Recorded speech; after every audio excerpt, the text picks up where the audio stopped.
नमस्कार दोस्तों। और आज बात करेंगे भारत के आयुर्वेदा मार्केट के बारे में। देखिए, भारत के आयुर्वेदा मार्केट के अंदर दो बड़ी कंपनियां एस्टैब्लिश्ड है, जहां एक तरफ है डाबर और दूसरी तरफ है पतंजलि। अगर मैं बात करूं डाबर की, तो भारत के आयुर्वेदा मार्केट के अंदर डाबर पहली कंपनी है जो 1884 से काम कर रही है।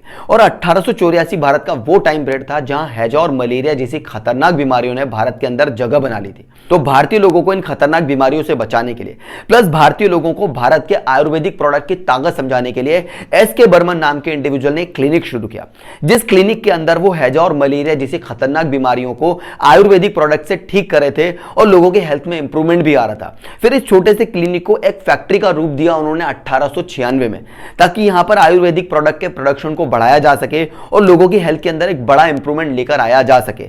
लेकिन 1907 में एस.के. बर्मन की डेथ हो गई। फिर उनके इस क्लिनिक और इस फैक्ट्री को संभाला उनके बेटे सी.के. बर्मन ने। और सी.के. बर्मन ने इस बिजनेस के अंदर नई टेक्नोलॉजी और नई मशीन्स को लेकर आना शुरू किया और बिजनेस के अंदर एक रिसर्च एंड डेवलपमेंट डिपार्टमेंट भी शुरू किया, ताकि आयुर्वेदिक प्रोडक्ट के अंदर एक इंप्रूवमेंट लेकर आए और भारतीय लोगों की हेल्थ को ज्यादा बड़े लेवल पे ठीक किया जा सके। और डाबर के इस रिसर्च एंड डेवलपमेंट डिपार्टमेंट ने बड़ा कमाल का काम किया। डाबर के सारे प्रोडक्ट लगभग भारत के अंदर फेमस हो चुके थे। भारतीय घरों के अंदर डाबर का टूथपेस्ट, डाबर का हेयर ऑयल, डाबर च्यवनप्राश मिलना बड़ी कॉमन बात हो चुकी थी। Company all over India level पे सक्सेसफुल हो चुकी थी और अपनी सक्सेस को एक नेक्स्ट लेवल पे पहुंचाने के लिए उन्होंने 1994 में कंपनी का आईपीओ, इनिशियल पब्लिक ऑफर भी लॉन्च किया, which becomes a very successful IPO. 21 times ज्यादा इसे सब्सक्राइब किया गया और कंपनी की ग्रोथ बढ़ी, रेवेन्यू बढ़ा, सेल्स बढ़ा, प्रॉफिट बढ़ा। अब कंपनी बड़े लेवल पे आगे बढ़ना शुरू हो चुकी थी, इसलिए कंपनी के अंदर अब वैद्य की जरूरत नहीं थी। इसलिए 1998 में कंपनी को कंप्लीटली प्रोफेशनल इंडिविजुअल के हाथों में सौंप दिया और प्रोफेशनल्स ने भी कमाल का काम किया। 2000 के आते आते कंपनी 1000 करोड़ का रेवेन्यू डेवलप कर चुकी थी। यहां से कंपनी एक नेक्स्ट लेवल की सक्सेस देख रही थी। सक्सेस के एक नए पायदान को छूने के लिए कंपनी तैयार थी, लेकिन वक्त को कुछ और मंजूर था। 2006 के आते आते बाबा रामदेव और उनके ही शिष्य आचार्य बालकृष्ण लेकर आ गए पतंजलि आयुर्वेदिक लिमिटेड, जिस कंपनी ने भारत के आयुर्वेदा मार्केट के अंदर एक कंप्लीट डिस्ट्रप्शन ला दिया। क्योंकि 2006 का वो टाइम पीरियड था जहां भारत में हिंदुस्तान यूनिलीवर, आईटीसी और डाबर जैसी बड़ी कंपनियों ने भारत के आयुर्वेदिक मार्केट को पकड़ के रखा हुआ था।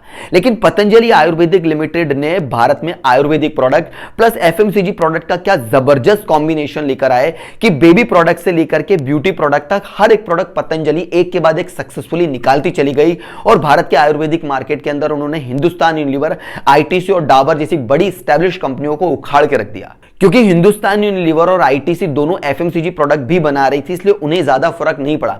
सबसे बड़ा इंपैक्ट पतंजलि का पड़ा डाबर कंपनी के ऊपर। और डाबर यहां से समझ गया कि अगर पतंजलि के अगेंस्ट में उन्होंने खुद को रीइन्वेंट नहीं किया तो डाबर का गेम इस आयुर्वेदिक मार्केट के अंदर पूरी तरह से खत्म हो जाएगा। इसलिए डाबर कंपनी ने खुद को रीइन्वेंट करना ज्यादा प्रेफर किया रादर देन उसी पुराने तरीके से काम करने के लिए। इसलिए अपने ट्रेडिशनल प्रोडक्ट्स को छोड़ा, ट्रेडिशनल मेथड्स को छोड़ा, ट्रेडिशनल प्रोफेशनल्स को छोड़ के कंपनी ने खुद को रीइन्वेंट करना शुरू किया और सबसे पहला इंप्रूवमेंट लेकर आए अपने प्रोडक्ट के अंदर।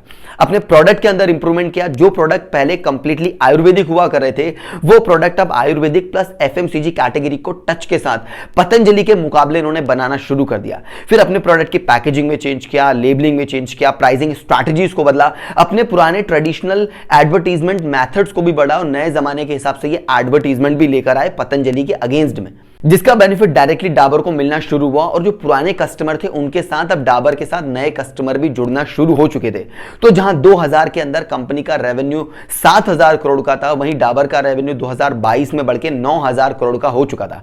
और नए जमाने में नई जनरेशन को अट्रैक्ट करने के लिए डाबर कंपनी ने ई कॉमर्स प्लेटफॉर्म पे भी अपने प्रोडक्ट को बेचना शुरू किया, जिसकी वजह से ई कॉमर्स प्लेटफॉर्म पे भी डाबर की सेल्स बढ़ना शुरू हुई। क्योंकि डाबर समझ चुका था कि भारत के अंदर आयुर्वेदिक प्रोडक्ट को पहुंचाने के लिए सबसे अच्छी इंडस्ट्री फूड प्रोडक्ट है। इसलिए डाबर कंपनी ने मसालों के बिजनेस बादशाह मसाले को एक्वायर कर लिया तकरीबन 600 करोड़ में और अपने आयुर्वेदिक प्रोडक्ट के एक्सपीरियंस और क्वालिटी को मसालों के थ्रू इंडियन मार्केट में पहुंचाना शुरू कर दिया। इस तरह से डाबर कंपनी ने खुद को रीइन्वेंट किया है पतंजलि के अगेंस्ट में और पतंजलि को इस बात का बड़ा सारा झटका भी लग रहा है। बहरहाल एज एन ऑडियंस आपको क्या लगता है कि भारत के आयुर्वेदा मार्केट के अंदर कौन सी कंपनी ज्यादा सक्सेसफुल है, डाबर या पतंजलि? कॉमेंट करके मुझे अपनी राय जरूर बताइएगा।